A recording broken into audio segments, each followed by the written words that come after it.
Mana kalodusni olma. Bo'ldi yaxshilar. Yo'q. Abi adam bar bulaysiz, bar bulaysiz. Ulayma var. Bo'laveradi. U yoqqa bar bulanadi. Hadi.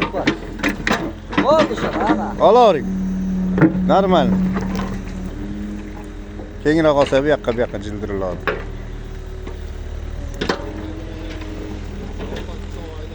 Ha?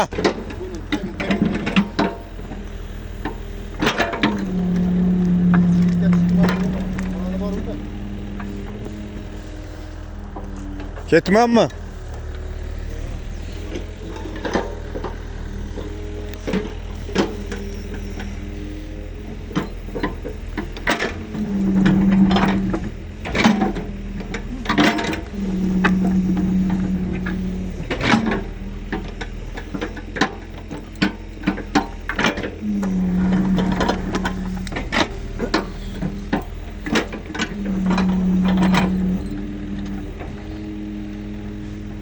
Bu yerda yo'l zasipga o'ladida baribir, ha? Nasib bo'ladi.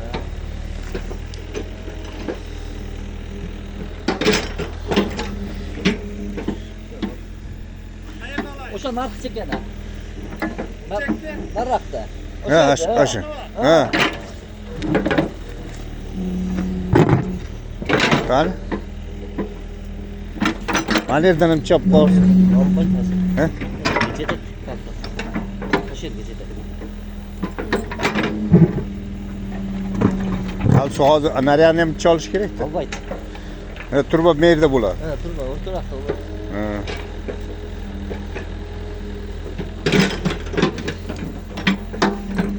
Narraqda ham kishini olib ko'ring. Bo'ldi bu yoqda o'ylab qo'ying.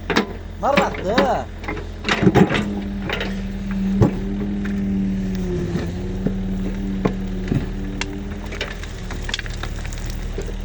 Mana yerdan chopdim, bo'ldi.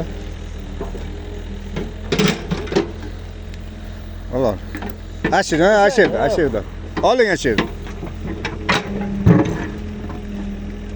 O'rnini olib qo'yibdi. Ha. Ishini oldi. Aslında teklif koysa bağlaşacak. Bo'ldi. Bo'ldi. Bo'ldi. Kalıptan gelip Siz olib kelavering, bu yoqqa tekizlab qo'yamiz. Hozir ketmay olib chiqamiz. ben sıram onu sağda kılıyorlar. Nima deydi?